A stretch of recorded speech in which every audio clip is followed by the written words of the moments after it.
Sebelum melanjutkan, jangan lupa subscribe dulu, terima kasih. Bab 490, Latar Belakang Keluarga yang Luar Biasa. Nama ibumu adalah Sangguan Wanrong. Aku bertemu dengannya saat aku melakukan perjalanan. Saat itu, aku mengambil tugas sebagai tentara bayaran dan bertemu dengannya saat dia sedang mengumpulkan obat-obatan. Orang-orang yang menemaninya terbunuh dan dia sendiri terluka parah. Aku membawanya bersembunyi untuk melarikan diri dari para pembunuh. Tahukah kau? Ibumu adalah seorang alkemis yang sangat berbakat. Feng Jiu mendengarkan dengan tenang cerita terperinci ayahnya tentang pertemuan dan jatuh cinta dengan ibunya serta tentang penderitaan mereka saat itu. Dia mendengar bahwa ibunya sedang mengandung dan ditangkap oleh keluarganya dalam perjalanan kembali ke negeri Sun Glory. Ditangkap oleh keluarga ibu. Apa yang terjadi kemudian? Perhatiannya kembali tertuju.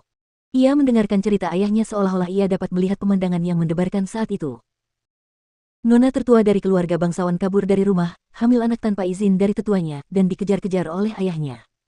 Akibatnya sungguh tak terbayangkan. Ayahnya ingin membunuhku dan kamu yang belum lahir. Dia mengancam mereka dengan kematiannya, mengatakan bahwa jika aku dan anaknya mengalami kecelakaan, dia tidak akan terus hidup. Kemudian, ayahnya mengambil langkah mundur dan membiarkannya melahirkan. Aku diizinkan untuk membawa bayi itu tetapi tidak boleh melihatnya lagi. Dia dibawa pulang dengan paksa.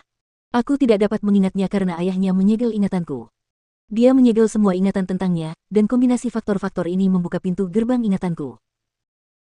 Meskipun aku tidak dapat mengingat ibumu atau apapun tentangnya selama bertahun-tahun ini, aku selalu tahu bahwa ada seseorang di hatiku yang tidak boleh dilupakan, tetapi kenangan tentangnya lenyap begitu saja dari ingatanku. Jika bukan karena saat segel itu rusak secara tidak sengaja, aku bertanya-tanya apakah dia akan selalu hilang dariku dan tidak akan pernah dapat diingat lagi. Suaranya sedikit bergetar saat menceritakan hal itu. Ketika dia berpikir bahwa dia mungkin tidak mengingat siapa kekasihnya atau apapun tentangnya sampai kematiannya, jantungnya tidak bisa berhenti berdebar. Mata Feng Jiu menyelidiki dengan dalam. Dia bertanya, ayah belum memberitahu. Dari negara mana ibu berasal?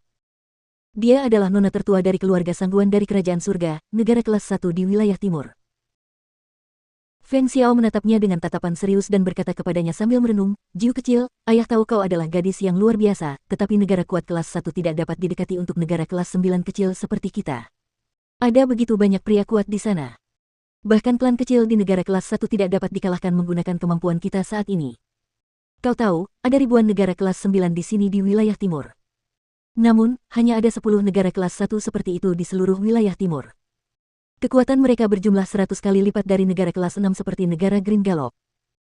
Kau harus berjanji pada ayah dan menyembunyikannya di dalam hatimu. Kau tahu sekarang bahwa ibumu adalah Sangguan Wanrong, dari mana asalnya dan bahwa ia masih hidup. Jika keluarganya tahu bahwa segelku telah dibuka dan semuanya telah diingat, mereka tidak akan ragu untuk membunuh kita. Karena mereka tidak akan membiarkan orang-orang dari negara kelas 9 seperti kita mencoreng reputasi keluarga mereka yang berpengaruh dan mulia. Mereka tidak akan membiarkan orang-orang mengetahui hubungan antara nona tertua mereka dan kita. Mendengar ini, hati Feng Jiu tergerak. Dia melihat ekspresi khawatir ayahnya dan tersenyum. Jangan khawatir, ayah. Aku mengerti.